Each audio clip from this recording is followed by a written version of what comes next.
आज मैं इस वीडियो में बात करूंगा कि जब भी हम कोई इमूवेबल प्रॉपर्टी सेल करते हैं तो income tax point of view से उसमें आपको टैक्सेशन का कैसे कैलकुलेशन करना है, क्या प्रोविज़न है, राइट।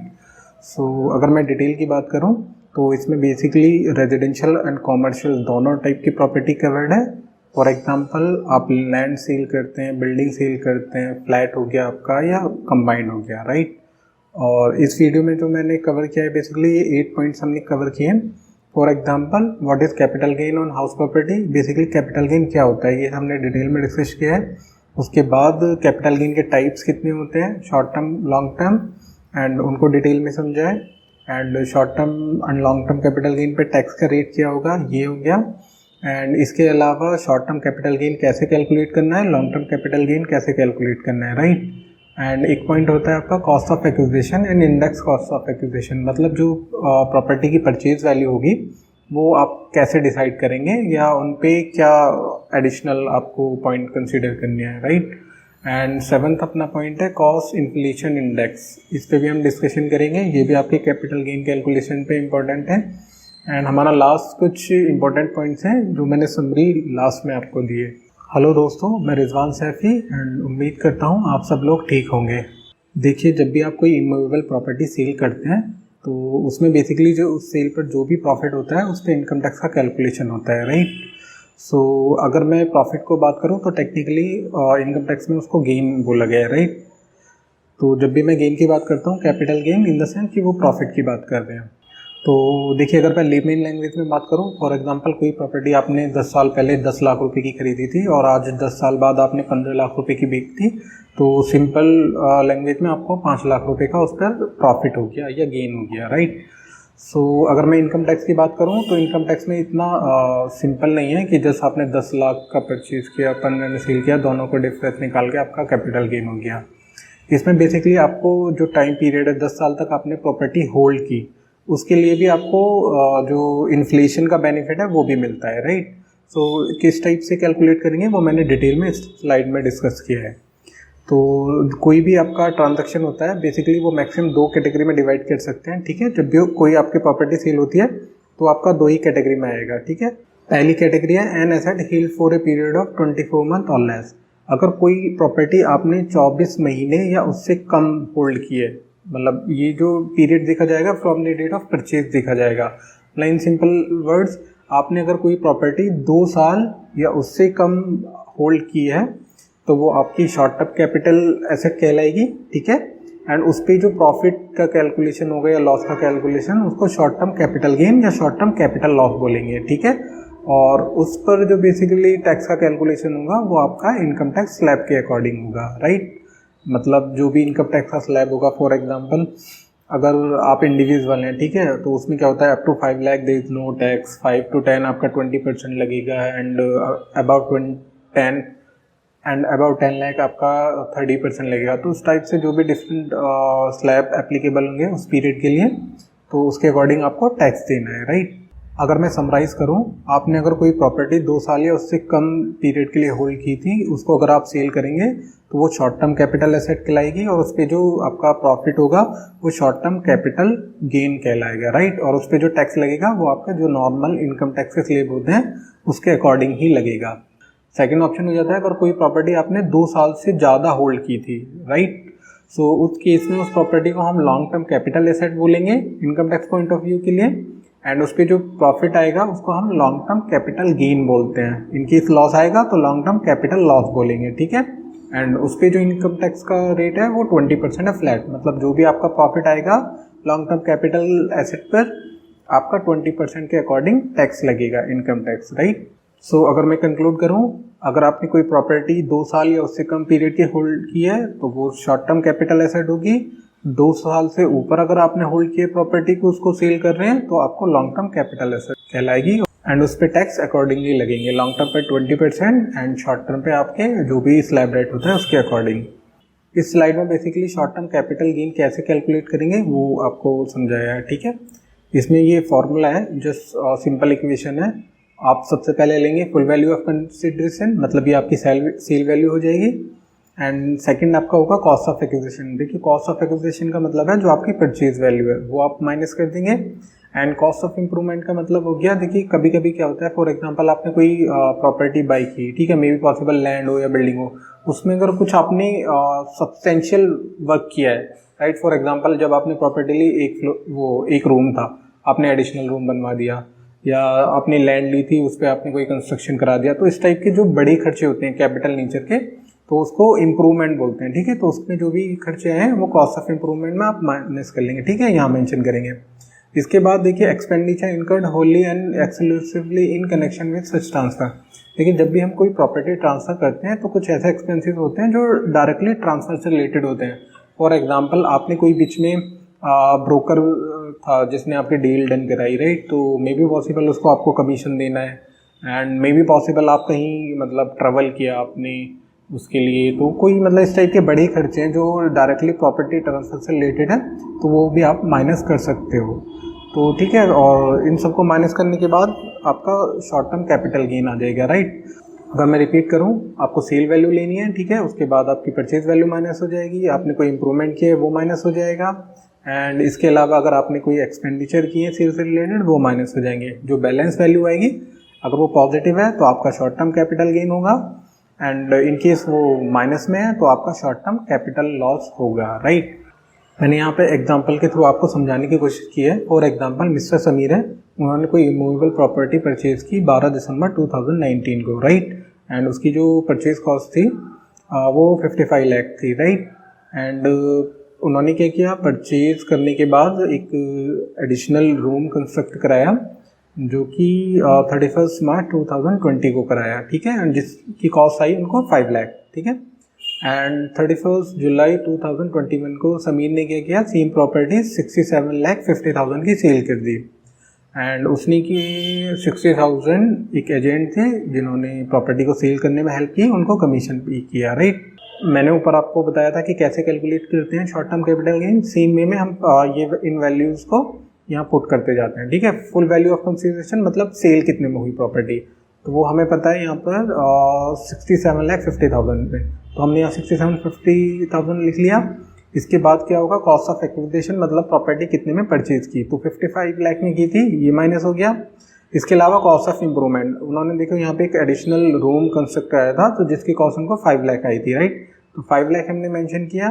एंड लास्टली उन्होंने क्या किया हुआ था, 60,000 एजेंट को पे किए थे रिगार्डिंग ट्रांसफर ऑफ प्रॉपर्टी, तो वो भी हमने माइनस कर लिए। तो नेट जो हमारी वैल्यू आ रही है ये पॉजिटिव है, it means it's a short term capital gain, right. तो बेसिकली इस टाइप से short term capital gain calculate करते हैं। अगर मैं टैक्स की बात करूं कि इस पर कितना लगेगा, तो 6,90,000 जो हमारा गेन आया इस पर इनकम टैक्स स्लैब के अकॉर्डिंग हमारा इनकम टैक्स लगेगा, ठीक है। और ये कितना लगेगा, कैसे लगेगा, डिटेल में जो भी आपके कंसल्टेंट है वो आपको हेल्प करेंगे, राइट।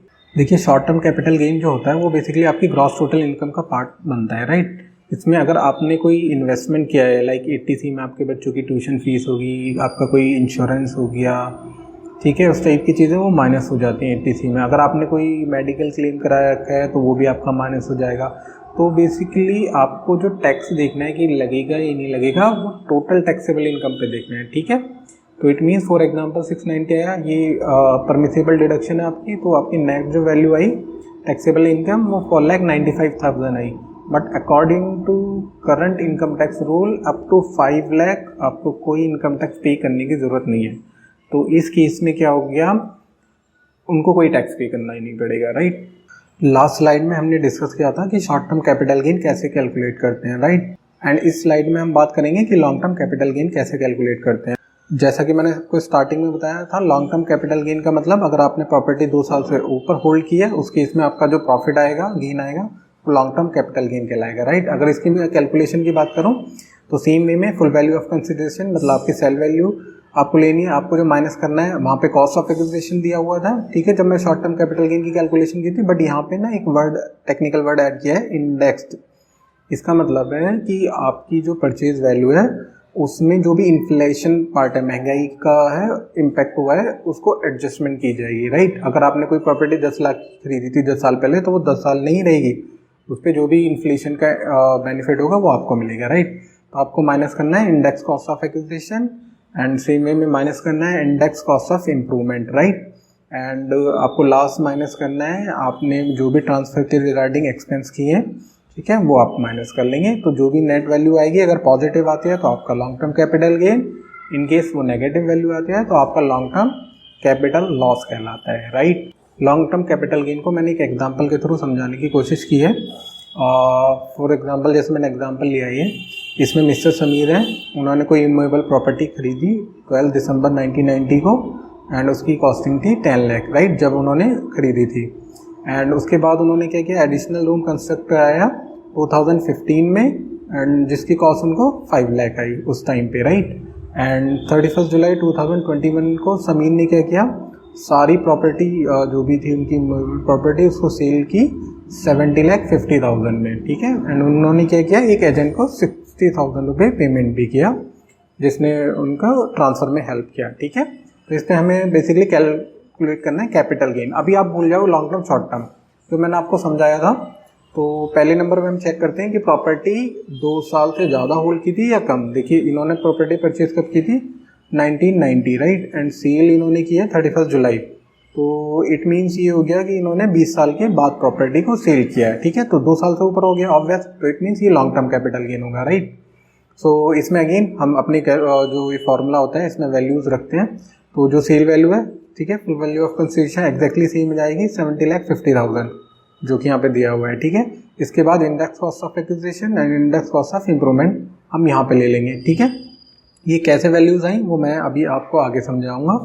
एंड ये जो एक्सपेंसेस हैं और ट्रांसफ़र के रिगार्डिंग ये 60,000 आया, यहाँ माइनस कर लेंगे। जो नेट वैल्यू आई हमारी पॉजिटिव है, इट मीन्स ये लॉन्ग टर्म कैपिटल गेन होगा, right. And long term capital gain पे जैसे कि मैंने बताया 20% टैक्स लगता है।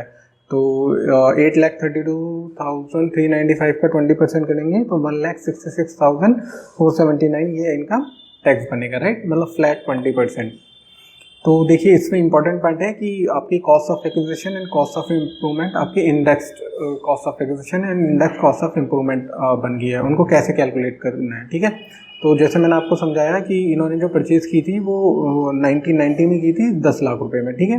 अगर मैं इंडेक्स कॉस्ट ऑफ एक्विजिशन की बात करूं, देखिए इसमें एक इम्पॉर्टेंट पॉइंट ये भी है, according to income tax act अगर कोई आपने प्रॉपर्टी 1 अप्रैल 2001, आप डेट नोट कीजिए 1 अप्रैल 2001, अगर इससे पहले इस डेट से पहले आपने कोई प्रॉपर्टी परचेज की थी तो गवर्नमेंट ने क्या किया है, आपको एक ऑप्शन दिया है कि या तो आपने जो एक्चुअल में खरीदी थी वो आप अपनी कॉस्ट मानिए, या फिर जो आपकी 1 अप्रैल 2001 को आपकी मार्केट वैल्यू होगी प्रॉपर्टी को, उसको आप अपनी कॉस्ट मान सकते हैं। It's A option, not compulsory कि आपको वही लेना है, राइट।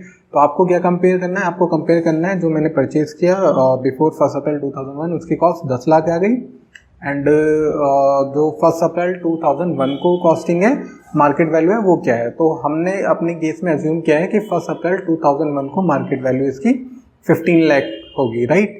तो जो भी ज़्यादा होगी वही लेंगे हम, ऑब्वियस, तभी तो हमारा प्रॉफिट कम आएगा। अगर मैं कम लूँगा तो प्रॉफिट ज़्यादा आएगा तो टैक्स भी ज़्यादा देना पड़ेगा, राइट। तो इस केस में हमने क्या किया, अपनी जो मार्केट वैल्यू थी वो ज़्यादा आ रही थी तो हमने उसको यहाँ पे अपनी कॉस्ट माना, ठीक है। तो ये हमारी कॉस्ट हो गया, कॉस्ट ऑफ एक्विजिशन।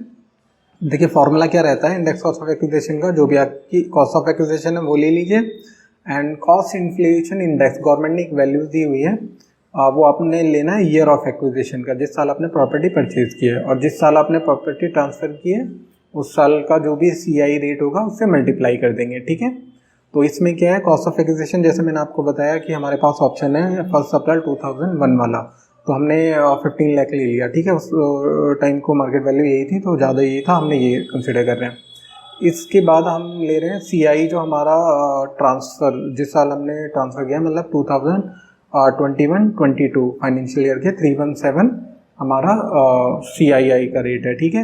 एंड इसके बाद कॉस्ट ऑफ एक्विजिशन जो जिस ईयर में हमने एक्वायर किया प्रॉपर्टी को वो तो हमारी थी 1990 में, बट गवर्नमेंट ने इसको बोला है कि अगर आपकी 1990 से पहले की भी प्रॉपर्टी है तो हम इसका एक्विजिशन CII का जो रेट होगा वो एक्विजिशन पॉइंट ऑफ व्यू से आपका 1 अप्रैल 2001 मानेंगे, तो हमें 1 का ही रेट लेना है क्योंकि हम उसी ईयर की मार्केट वैल्यू कंसीडर कर रहे हैं, राइट।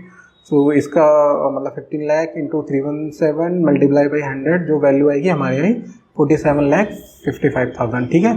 तो इट मीन्स ये जो हमारी कॉस्ट आई ये हमारी इंडेक्स कॉस्ट ऑफ एक्विजिशन है, मतलब जिस साल हमने प्रॉपर्टी सेल की हम उस टाइम एज्यूम करेंगे कि हमारी कॉस्ट ऑफ एक्विजिशन ये होगी 47,55,000, ठीक है। तो ये इंडेक्स कॉस्ट है बेसिकली। अगर मैं नॉर्मल कॉस्ट की बात करूँ तो 15 या हमारी 10 लाख है, ठीक है। बट हमारे यहाँ बेनिफिट हो रहा है, गवर्नमेंट हमें जो भी इन्फ्लेशन का बेनिफिट दे रही है, this is beneficial for tax payer, इससे आपका प्रॉफिट कम आएगा, राइट।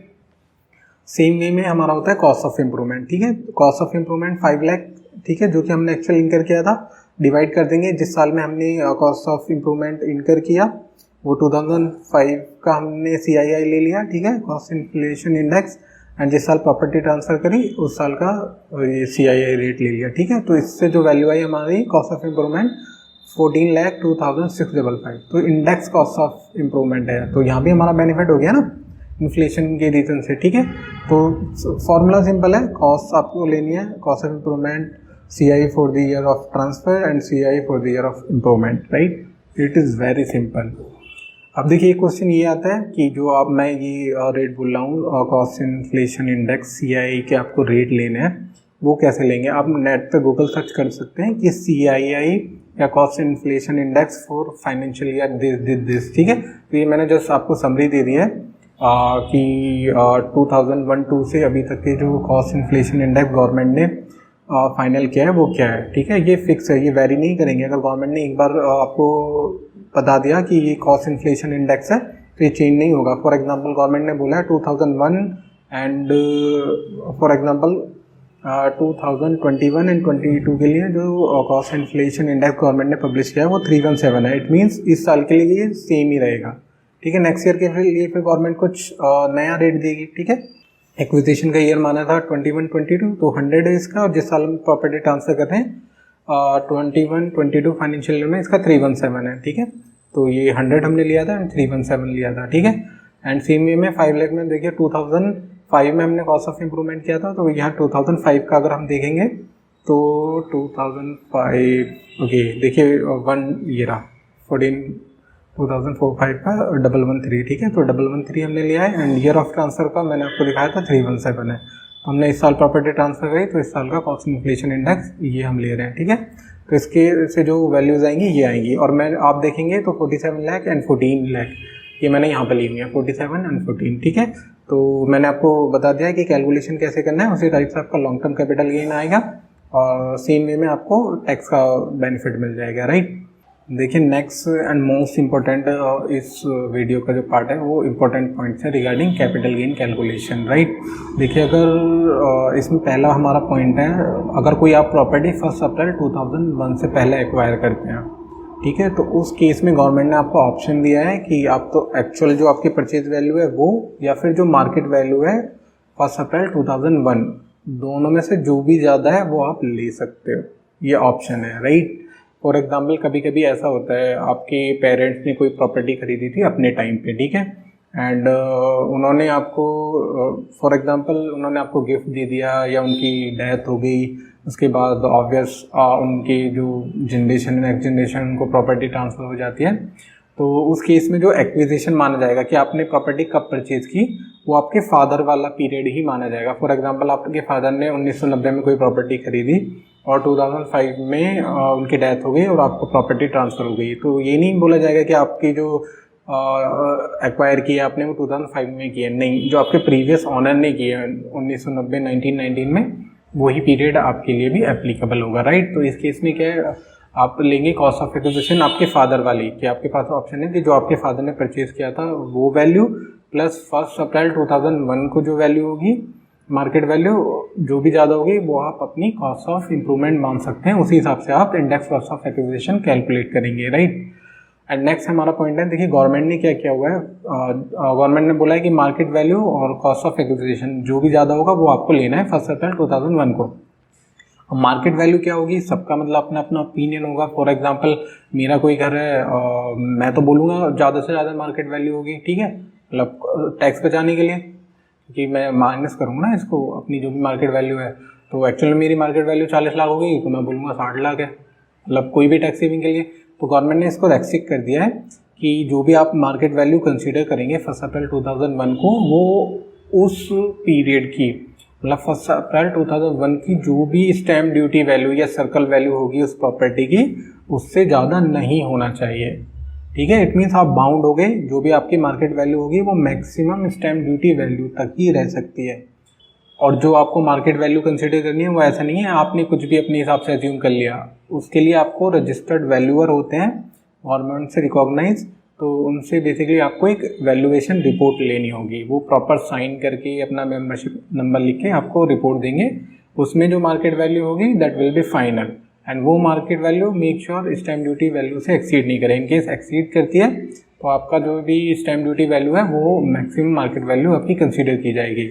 नेक्स्ट हमारा पॉइंट है, देखिए इन केस बहुत सी सिचुएशन में ऐसा होता है कि पेरेंट्स ने या ग्रैंड पेरेंट ने प्रॉपर्टी परचेज की थी, देन वो नेक्स्ट जनरेशन को ट्रांसफ़र होते जा रही है। ठीक है, बाय इनहेरिटेंस। ये उनकी डेथ हो जाती है तो उनके जो बच्चे हैं वो लेंगे, फिर उनकी डेथ हो जाती है तो उनके बच्चे हैं वो लेंगे।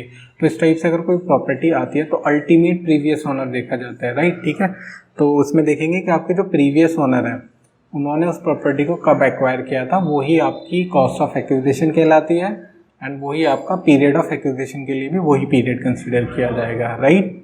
एंड देखिए जो भी लॉन्ग टर्म कैपिटल गेन आ रहा है आपका, स्पेशली मैं बोल रहा हूँ लॉन्ग टर्म कैपिटल गेन, ठीक है। इनके शॉर्ट टर्म कैपिटल गेन आ रहा है उसमें कोई प्लानिंग नहीं है, आपको उसको इनकम में इंक्लूड करना पड़ेगा, जो भी टैक्स बनता है वो कैलकुलेशन करनी पड़ेगी। बट इन केस आपका जो प्रॉफिट है वो लॉन्ग टर्म कैपिटल गेन है, ठीक है, तो उसमें गवर्नमेंट ने कुछ ऑप्शन दिए हैं जिसके बेस पे आप टैक्स सेव कर सकते हैं। सेक्शन 54 है आपको टैक्स सेविंग के लिए। ये बेसिकली अगर आपने रेजिडेंशियल प्रॉपर्टी ट्रांसफ़र की है तो उस केस में अगर आप नई रेजिडेंशियल प्रॉपर्टी खरीदते हैं या कंस्ट्रक्शन कराते हैं तो आपको टैक्स का एग्जेम्पशन मिलता है। ये कितना मिलेगा, कैसे मिलेगा, वो मैं एक नई वीडियो बनाऊंगा, उसमें डिटेल में डिस्कशन करेंगे। एंड नेक्स्ट आपका ऑप्शन है सेक्शन 54 EC का। इसमें क्या होता है, जो भी आपका प्रॉफिट आता है, गेन आता है, उतनी वैल्यू के अगर आप बॉन्ड खरीद लेते हैं, जो कि आपको बाउंड होता है 5 साल के लिए कम से कम होल्ड करना है, तो आपको फिर वो कैपिटल गेन नहीं लगता है, राइट। एंड लास्ट हमारा ऑप्शन है सेक्शन 54F। ये बेसिकली कॉमर्शियल प्रॉपर्टी के केस में है, ठीक है। अगर आपकी कॉमर्शियल प्रॉपर्टी सेल हुई है तो उस केस में अगर आप कोई रेजिडेंशियल कोई प्रॉपर्टी परचेज करते हो या कंस्ट्रक्शन करते हैं प्रॉपर्टी का रेजिडेंशियल का, तो अगेन आपको टैक्स में छूट मिलती है, राइट। तो कैसे मिलेगी छूट, कब मिलेगी, क्या टाइम पीरियड है, वो सारा इसके लिए मैं एक सेपरेट वीडियो बनाऊंगा। एंड आई होप ये वीडियो आपको अच्छा लगा होगा, समझ आया होगा। इन केस आपकी कोई क्वेरी है तो आप हमें ईमेल पर मेल लिख सकते हैं, एंड मोबाइल नंबर पर आप व्हाट्सएप कर सकते हैं। Thank you for watching this video.